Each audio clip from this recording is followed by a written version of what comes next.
यह महाभारत आदिपर्व की संयुक्त कड़ी 2 है, जिसमें 6 से 10 तक की 5 कड़ियाँ क्रमशः जोड़ी गई हैं। आप सभी 5 कड़ियों को एक साथ देखकर आनंद लें। सब्सक्राइब करना न भूलें। इनमें से हर एक कड़ी को 3 भाषाओं में बनाने में कम से कम 15 दिन लगते हैं।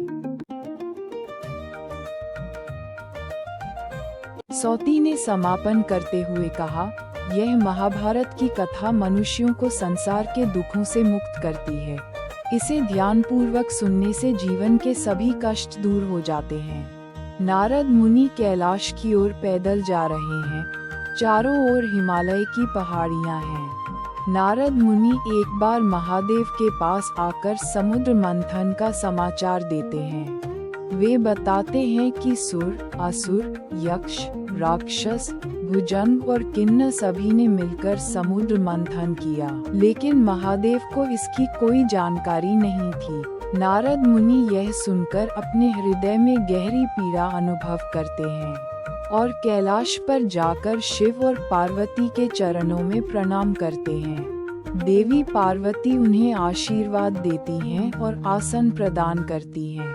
नारद मुनि कहते हैं कि वे स्वर्ग में थे और उन्होंने सुना कि सुर और असुरों ने मिलकर समुद्र मंथन किया। उस मंथन से विष्णु ने कमल, कौस्तुभ मणि, इंद्र ने उच्चैःश्रवा, ऐरावत और अन्य अनेक रत्न प्राप्त किए। लोग जलधर, बादल से विभिन्न प्रकार के रत्न प्राप्त करते हैं। देवताओं ने अमृत, कल्पतरु प्राप्त की। वता कल्पतरु नामक महान वृक्ष से अमृत पाते हैं और देवता अमर प्राप्त होती। मानव लोक में अलग अलग धातु और औषधियाँ प्राप्त होती हैं। ये सभी धन और रत्न विभाजित हो गए, लेकिन महादेव को कुछ भी नहीं मिला। नारद की ये बातें सुनकर महादेव कुछ नहीं कहते। महादेव नीरव हैं, आंखें बंद करके ध्यान में बैठे हैं। तब नारद मुनि की बात पर क्रोधित होकर शिव कहते हैं, जिसके गले में हड्डियों की माला हो, उसे मणि रत्न की क्या आवश्यकता? जिसका आभूषण धूल हो, उसे चंदन का क्या उपयोग? और जिसका वाहन वृषभ हो, उसे ऐरावत या रथ की क्या जरूरत?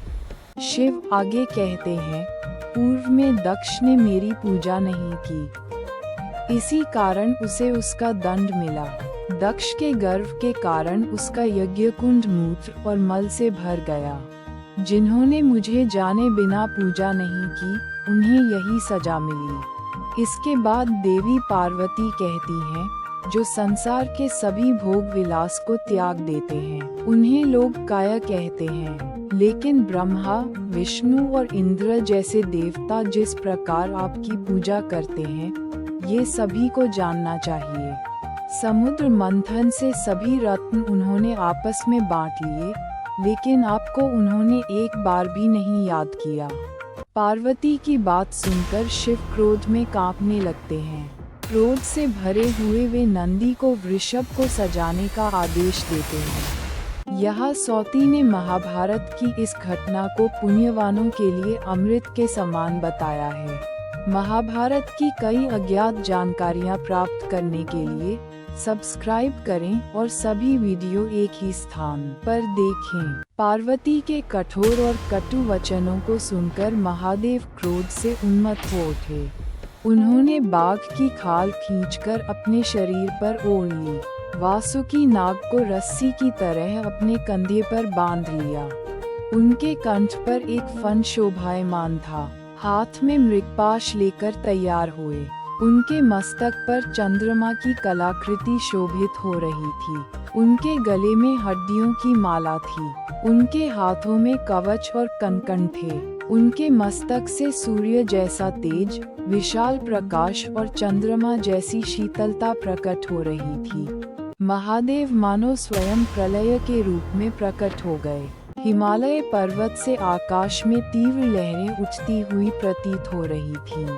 उनकी जटाओं से गंगा प्रवाहित हो रही थी। उनके मस्तक पर मणियों से सजी नागफन की तरह मुकुट शोभायमान था। उनके हाथों में त्रिशूल और खड्ग था। इस प्रकार महादेव ने अपनी सज्जा पूरी की। महादेव की सेना यक्ष, राक्षस, प्रेत, भूत, भूचर और खच्चरों से बनी थी। उनके आगे त्रिशूल लिए भयंकर जीव दौड़ रहे थे। डमरू की आवाज से आकाश, पाताल और पृथ्वी हिलने लगे। महादेव ने अपने वृषभ नंदी को सजाया और उसे आगे लाया। नंदी को बहुमूल्य रत्नों से सजाया गया। इसके बाद क्रोध से कांपते हुए भूतनाथ अत्यंत शीघ्रता से कैलाश पर्वत से उतरे। उनके सेनापति कार्तिकेय मयूर वाहन पर सवार होकर हाथ में शक्ति लेकर आगे बढ़े। गणेश मूषक पर सवार होकर हाथ में पाश और अंकुश लेकर दक्षिण दिशा की ओर क्रोध के रूप में प्रकट हुए। बाईं ओर महाकाल नंदी के साथ थे और उनके पीछे 3 पैरों से दौड़ते हुए भृंगी थे। महादेव के इस क्रोधित और भयंकर रूप को देखकर देवता भयभीत और चिंतित हो गए। तीनों लोकों के निवासियों ने ये दृश्य देखकर भय से कांपना शुरू कर दिया। कुछ ही समय में महादेव और उनकी सेना क्षीर सागर के तट पर पहुंच गई। देवता और असुर समुद्र मंथन में व्यस्त थे। सुटी इस दृश्य का वर्णन करते हुए कहते हैं कि महादेव की ओर सभी शीघ्रता से दौड़कर उनके चरणों में प्रणाम करने लगे।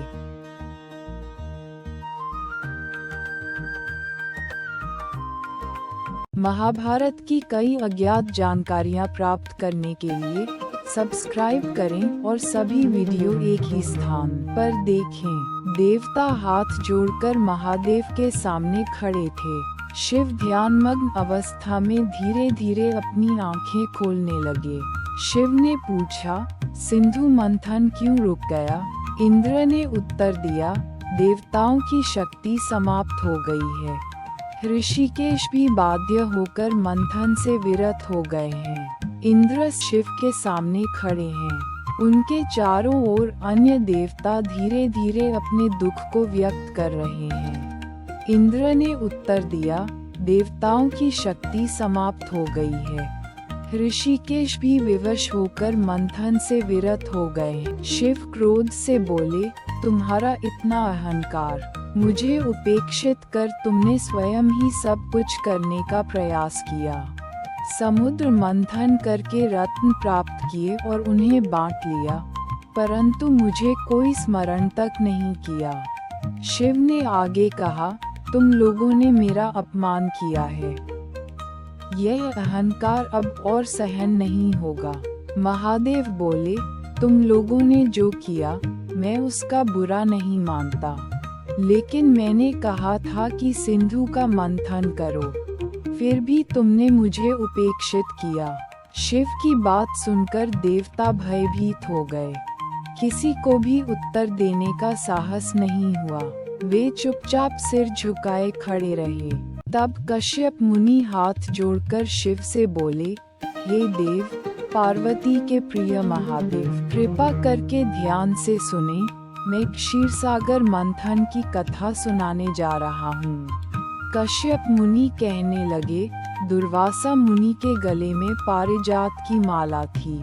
मुनि ने स्नेहपूर्वक वह माला इंद्र को दी। तब इंद्र गजराज पर सवार थे। उन्होंने वह माला गजराज की सूंड पर रख दी। कश्यप मुनि बोले, लेकिन गजराज मद में मत्त होकर वह माला भूमि पर फेंक देता है। इससे दुर्वासा मुनि क्रोधित हो उठते हैं। गजराज स्वभाव से मदमस्त था और पशु होने के कारण दुर्वासा मुनि द्वारा दी गई माला का महत्व नहीं समझ सका। उसने वह माला सूंड में लपेटकर भूमि पर गिरा दी। ये देखकर दुर्वासा मुनि प्रचंड क्रोध में भर गए। उनकी आंखों से जैसे अग्नि की ज्वालाएं निकलने लगीं। उन्होंने कहा, इंद्र के अहंकार ने मेरा अपमान किया है। मेरी दी हुई पुष्पमाला का उचित सम्मान नहीं किया गया।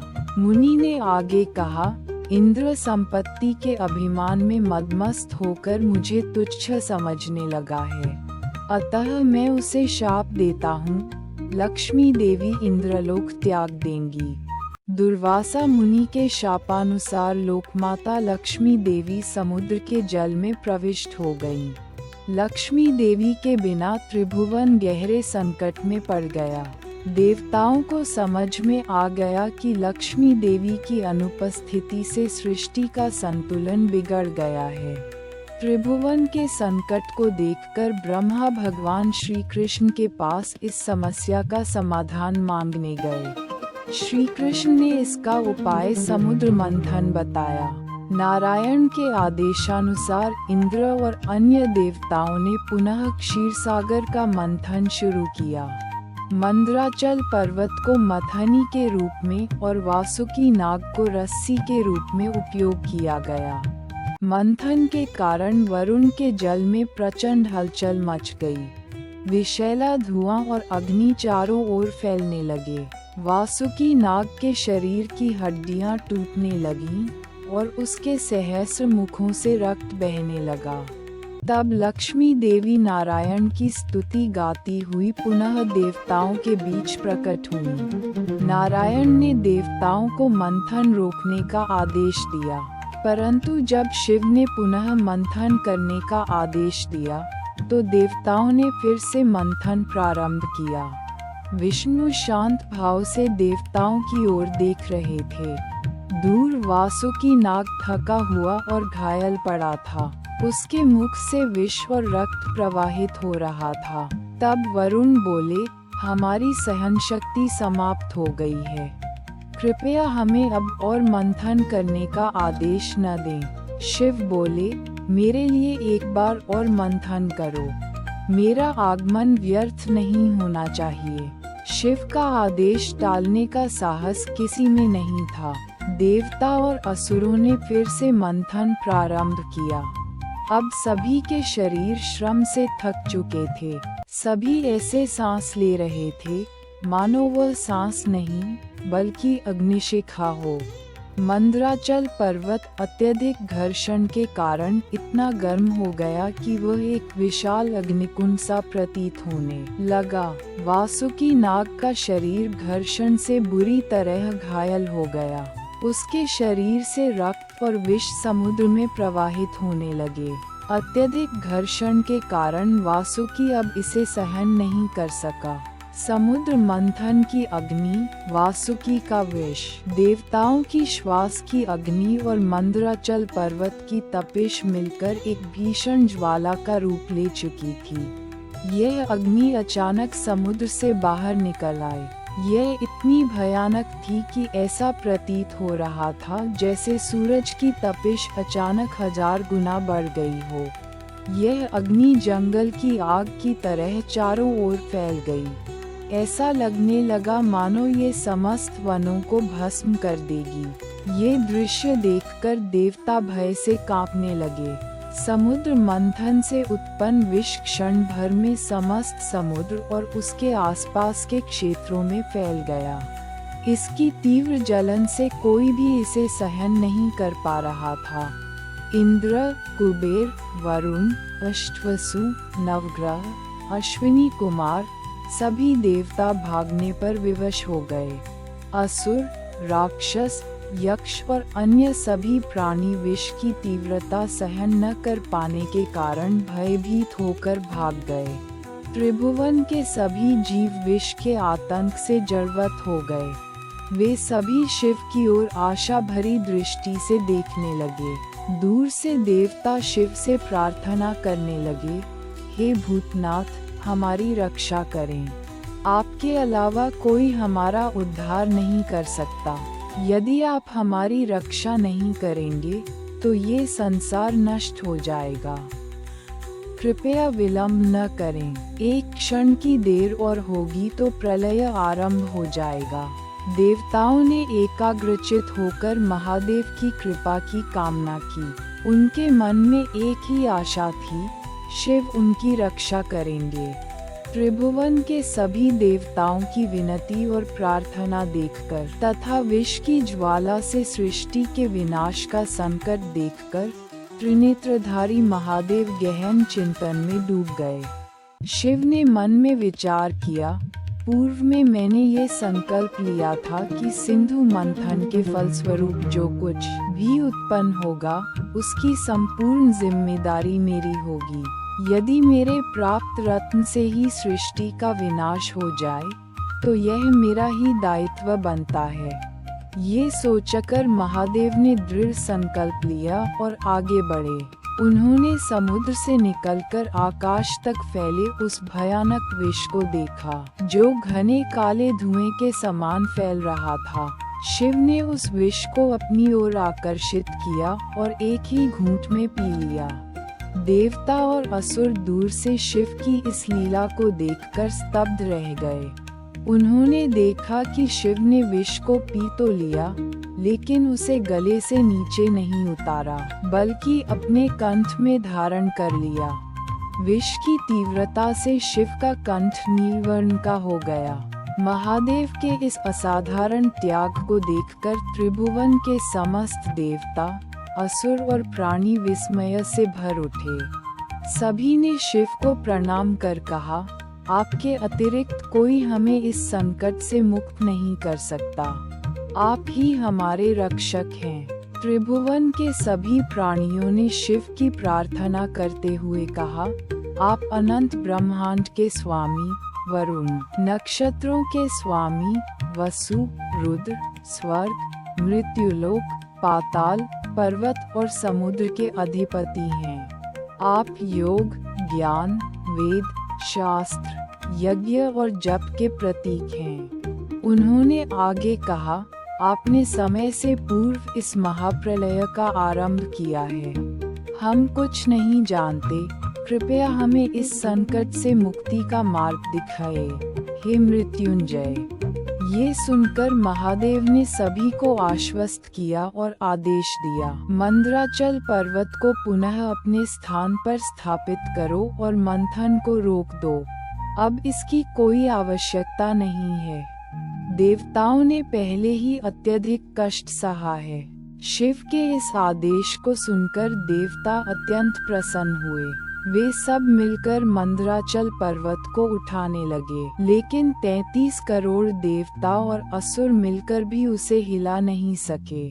अंततः महान विषधर वासुकी नाग ने अपने शरीर पर पर्वत को उठाया और उसे उसके स्थान पर स्थापित कर दिया। इसके बाद सभी शांति पूर्वक अपने अपने स्थानों पर लौट गए। सुटी इस कथा का वर्णन करते हुए प्रार्थना करते हैं, जो भी नीलकंठ महादेव के चरणों का स्मरण करता है, उसके सभी दुख दूर हो जाते हैं। महाभारत की इस अमृतमयी कथा को सुनने से जीवन के समस्त कष्ट समाप्त हो जाते हैं।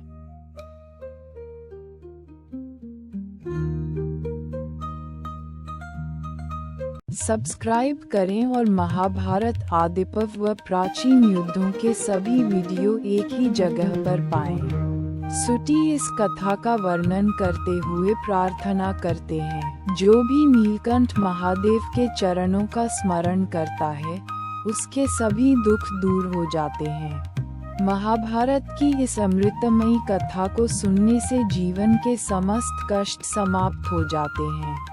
मुनियों ने कहा, सुनो सूतपुत्र, हमने एक अद्भुत कथा सुनी है। अमर देवता और असुर एक साथ मिलकर समुद्र मंथन कर रहे थे। समुद्र मंथन से उत्पन्न सभी रत्न देवताओं ने ले लिए। रत्नों के विभाजन में असुरों को हिस्सा क्यों नहीं मिला? असुर गर्ज कर बोले, ये कैसा अन्याय है। हमारे भाग्य में केवल परिश्रम ही क्यों लिखा है। समुद्र मंथन में सबने मेहनत की, लेकिन जो भी प्राप्त हुआ वह सब देवताओं ने ले लिया। ऐरावत हाथी, उच्च ईश्रवा घोड़ा, लक्ष्मी और कौस्तुभ मणि सब देवता ले गए।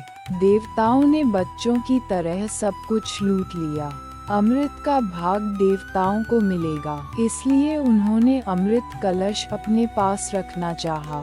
तब असुरों ने एकजुट होकर कहा, हम इसे छीन लेंगे। देवता और असुरों के बीच तुरंत युद्ध छिड़ गया। समुद्र मंथन के फल को लेकर संघर्ष जारी रहा। यही देवता और असुरों के शाश्वत संघर्ष का एक और अध्याय बन गया। अमृत के लिए देवता और असुरों के बीच तीव्र युद्ध शुरू हुआ। दोनों पक्षों ने समुद्र मंथन में मेहनत की थी, लेकिन संपत्ति के बंटवारे को लेकर विवाद उत्पन्न हुआ। महादेव आए और युद्ध को रोक दिया। उन्होंने कहा, यह व्यर्थ का युद्ध क्यों? सभी ने परिश्रम किया है। अमृत सभी में समान रूप से बांटा जाना चाहिए। संघर्ष समाप्त हो गया, लेकिन प्रश्न उठा, अमृत का वितरण कौन करेगा? देवता और असुर इस पर सहमत नहीं हो सके। उसी समय भगवान नारायण एक सुंदर स्त्री के रूप में प्रकट हुए। उनकी सौंदर्य की आभा से चारों ओर प्रकाश फैल गया। उनके चरण युगल अत्यंत मोहक और सुंदर थे। पद्म भी उनके सौंदर्य के सामने फीका लग रहा था। उनकी सुगंध इतनी मधुर थी कि मधुमक्खियां भी अपने मधु को छोड़कर उस ओर आकर्षित हो गईं। वह तो रंभा से भी अधिक सुंदर थी और उनकी चाल भी बेहद मोहक थी। उनकी इतनी सुंदरता देखकर शिव भी मोहित हो गए थे।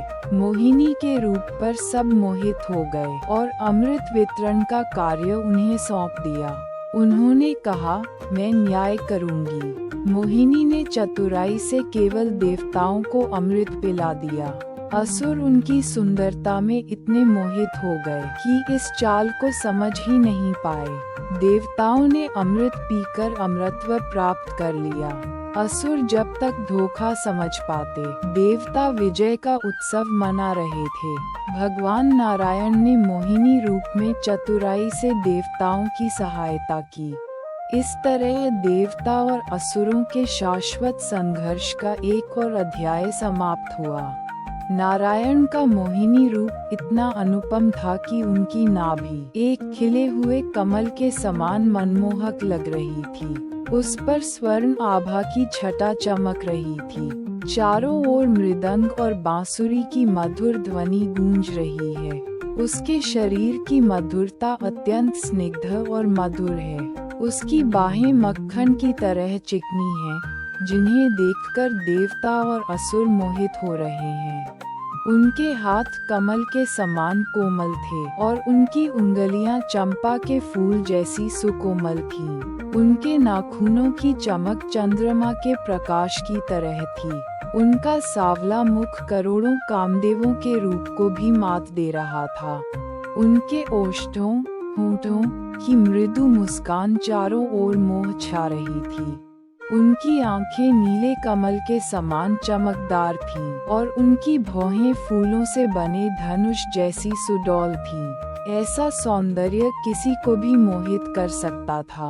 उनके कपोल, गाल सूर्योदय की पहली किरणों की तरह चमक रहे थे। उनकी हंसी बिजली की चमक जैसी थी और उनके दांत मोतियों की माला की तरह चमक रहे थे। पीले वस्त्र में सुसज्जित नारायण के लंबे बाल पीठ पर लहराते थे। उनकी सुंदरता से संपूर्ण वातावरण मोहित हो गया। उनकी अचानक उपस्थिति से सभी चकित और मोहित हो गए। देवता और असुर स्तब्ध होकर इस अनुपम रूप को निहार रहे थे। नीले और सुनहरे आभा से वातावरण भर उठा है। मोहिनी के मोहक रूप को देखकर देवता, असुर और तीनों लोकों के सभी जीव जैसे उसके रूप पर अत्यधिक मोहित होकर स्थिर हो गए और उनकी दृष्टि वहीं ठहर गई। फिर धीरे धीरे सभी धरती पर गिर पड़े। मोहिनी के मायावी रूप को देखकर महादेव स्वयं मूर्छित हो गए। उनका त्रिशूल हाथ से गिर पड़ा। कुछ समय बाद शूलपाणी शिव को धीरे धीरे चेतना आए। चेतना वापस पाते ही शिव मोहिनी की ओर देखने लगे। धीरे धीरे वे मोहिनी के पास आए। मोहिनी मुस्कुराते हुए शिव से बोली, हे योगी, तुम सबके मन में बसे हो। सभी तुम्हारी स्तुति करते हैं। तुम स्थिर रहो। ये कहकर मोहिनी तेजी से चली गई। लेकिन शिव अपनी जिज्ञासा शांत करने के लिए फिर से मोहिनी के पास कुछ प्रश्न पूछने गए। शिव ने पुकार कर कहा, हे हरिणाक्षी, एक क्षण ठहरो। कम से कम एक प्रश्न का उत्तर दो। शिव ने पूछा, तुम कौन हो? कहाँ रहती हो? तुम किसकी कन्या हो और तुम यहाँ क्यों आए हो? सत्य बताओ। शिव ने कहा, त्रिभुवन की सभी सुंदरियां तुम्हारे चरणों की धूल के सामने फीकी हैं। तुम्हारा यह अनुपम रूप अद्भुत है। शिव मोहिनी की ओर मंत्रमुग्ध होकर देखते हुए बोले, दुर्गा, लक्ष्मी, सरस्वती, शची, अरुंधति, उर्वशी, रंभा, मेनका, तिलोत्तमा, रति, त्रिभुवन की सभी सुंदरियों को मैं जानता हूँ और वे भी मुझे पहचानती हैं, लेकिन तुम्हारी जैसी सुंदरता मैंने पहले कभी नहीं देखी। हे शशिमुखी, चंद्रमुखी, तुम कहाँ से आए हो? सत्य बताओ। मोहिनी मजाकिया अंदाज में बोली, ओहे, मैं जो भी हूँ, तुम्हें ये जानने की कोई जरूरत नहीं कि मैं कौन हूँ या कहाँ से आई हूँ। तुम बिना तेल के शरीर पर भस्म लगाए हुए हो, सिर पर जटाओं का भार है। बिना पान खाए भी तुम्हारे दांत स्फटिक के समान चमकते हैं। वस्त्र के स्थान पर तुमने बाघ की खाल धारण की है। तुम अपने बारे में अत्यंत निष्प्रिय हो, यही तुम्हारी पहचान है। मोहिनी ने आगे कहा, तुम्हें अपने बारे में इतना निष्प्रिय नहीं माना जा सकता।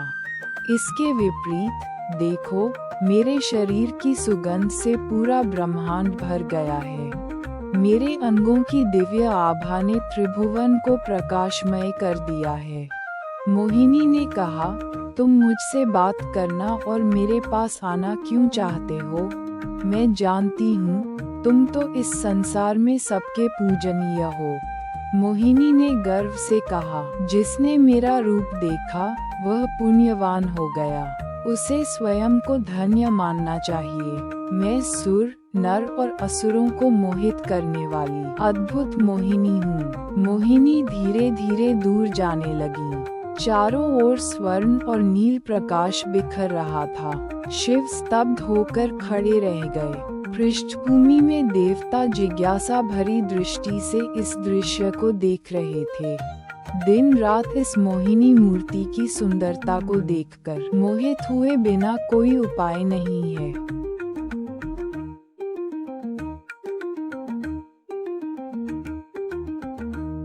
महाभारत की कई अज्ञात जानकारियां प्राप्त करने के लिए सब्सक्राइब करें और सभी वीडियो एक ही स्थान पर देखें। शिव ने मोहिनी की ओर देखकर कहा, हे मृगनयनी, तुम मेरी उपेक्षा क्यों कर रही हो? हम तो पहले कभी मिले भी नहीं। त्रिभुवन के सारे महान प्राणी जानते हैं कि मैं ही सबका ईश्वर हूँ। मैंने एक बार ब्रह्मा का 5वां मस्तक अपने नख से काट दिया था। युगों तक मैंने विष्णु की सेवा की है और उनसे अभय प्राप्त किया है। इंद्र, यम, वरुण, कुबेर और अग्नि, सभी लोकपाल मेरी आराधना करते हैं। मैंने ज्ञान और योग के द्वारा मृत्यु पर विजय प्राप्त की है। मेरी आँखों की अग्नि से कामदेव भस्म हो गया था। त्रिभुवन में जिसे महामाया या मोहिनी कहा जाता है, वह भी मेरे अधीन है। गंगा, जो त्रिपथगामिनी और विष्णु की अंश है, वे भी मेरे चरण कमलों की सेवा करती हैं। जो मेरी भक्ति करते हैं, वे इच्छित वर पाते हैं। इसलिए हे सुंदरी, अपना अभिमान त्यागो और विनम्रता पूर्वक मुझसे बात करो।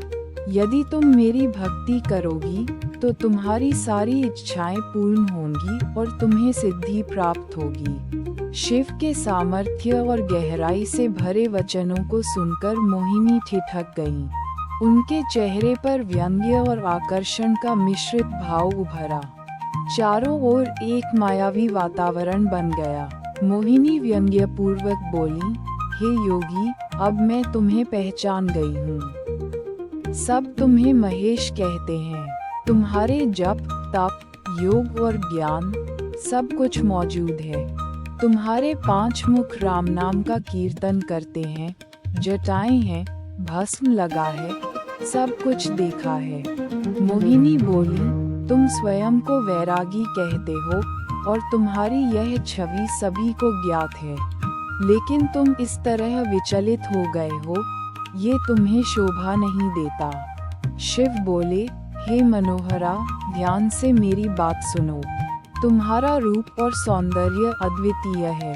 मेरी आँखों ने कभी कामदेव को भस्म कर दिया था, आज वही आँखें तुम्हारे सौंदर्य से मोहित हैं। शिव बोले, तपस्या, जप, योग, ज्ञान और वैराग्य के माध्यम से यदि कोई सच्चा फल प्राप्त होता है तो वह तुम हो। आज मेरी बस एक ही इच्छा है, तुम्हारे पास रहना। यही मेरी मनोकामना है। शिव बोले, मैंने जो कुछ भी तपस्या की है, राम नाम का जप किया, जटाएं रखी, भस्म लगाया, शमशान को अपना धाम बनाया, आज उसका सच्चा फल मुझे मिला है। वर्षों बाद विधाता ने मुझे यह अमूल्य रत्न दिया है। शिव बोले, मैंने अपने समस्त कर्मों को जगत के प्रति समर्पित कर दिया है। हे वरान्ना, कृपा करके मेरे पास रहो। मोहिनी ने शिव की प्रार्थना सुनकर एक पल के लिए मौन धारण किया। उनके चारों ओर की आभा और अधिक तेजस्वी हो उठी। शिव की बात सुनकर मोहिनी हंसते हुए बोली, हे शिव, क्या तुम्हें पता है कि इस जगत में तुम्हारे लिए वास्तव में क्या अप्राप्य है? जो व्यक्ति समस्त कर्मों का त्याग करके मुझे तन, मन और वचन से भजता है, मैं केवल उसी को आलिंगन करने को तैयार हूँ। शिव ने अपना त्रिशूल एक ओर रख दिया और हाथ जोड़कर गहरे संकल्प के साथ बोले, हे कन्या, तुम्हें सब जानते हैं, मेरे पास रहो। मोहिनी बोली, हे शिव, तुम मुझे इस तरह छल में क्यों डाल रहे हो? तुमने तो एक पत्नी को अपनी जटाओं में छिपा रखा है और दूसरी को अपने आधे शरीर में स्थान दिया है। शिव बोले, हे मृगनयनी, तुम ऐसा क्यों कह रही हो? सैकड़ों गंगा और दुर्गा मेरी सेवा करती हैं। शिव ने आगे कहा, हे वरान्ना, कृपया मेरे पास रहो, यही मेरा एकमात्र सांत्वना है। तब मोहिनी धीरे धीरे एक ओर हटने लगी। उनके होंठों पर व्यंग्य की मुस्कान थी। उस मुस्कान के साथ वह शिव को अकेला छोड़कर चली गई। शिव स्तब्ध रह गए, मोहिनी की माया में मोहित होकर। देवता भी मौन होकर उस अनुपम दृश्य को निहारते रहे। शिव मोहिनी की ओर देखकर बोले, हे चारुमुखी, तुम्हारा चले जाना ही सब कुछ नहीं है। ये कहते हुए भूतनाथ ने अपने हाथ में त्रिशूल उठा लिया। तब श्रीनाथ मोहिनी रूप में हल्की मुस्कान के साथ बोले, हे गंगाधर, अब मैं समझ गया हूँ कि तुम्हारा ज्ञान, वैराग्य और त्याग, ये सब तुम्हें ही शोभा देता है। श्रीनाथ मोहिनी रूप में और भी बोले, तुम धैर्य रखो, अपना विषाद छोड़ो और अपने चित्त को स्थिर करो। मैं तुम्हें आलिंगन दूंगा। क्या तुम नहीं जानते, हे विश्वनाथ, मैं सदा अपने भक्तों को अभय देता हूँ। जो भी मेरे पास कुछ मांगता है, मैं उसकी कामना पूरी करता हूँ। विशेषकर पूर्व काल में तुमने मुझसे एक वर मांगा था। मैंने वचन दिया था कि मैं तुम्हें अपने शरीर का आधा भाग दूंगा, इसलिए अब तुम्हारी वह इच्छा पूरी होगी। शिव श्रीनाथ की बात सुनकर धीरे धीरे शांत हो गए। उन्हें समझ में आया कि उनकी सारी तपस्या और साधना आज सार्थ का हो गई है। श्रीनाथ की करुणा की एक किरण उनके मन में शांति भर गई। जगन्नाथ ने अपने हाथ फैलाते हुए शिव से कहा, आओ मेरी बाहों में। जैसे ही उन्होंने कहा, चारों ओर स्वर्णिम प्रकाश फैल गया। उनके आलिंगन के साथ ही दोनों शरीर एक हो गए। शरीर का एक भाग भस्म से लिप्त था और दूसरा भाग चंदन की सुगंध से सुवासित। सिर का एक ओर जटाओं से ढका था और दूसरी ओर खुले बाल बहे जा रहे थे। एक तरफ मुकुट था और दूसरी ओर फन फैलाए हुए सर्प विराजमान था। गले का एक भाग अस्थि मालाओं से सुशोभित था और दूसरी ओर वनमाला से।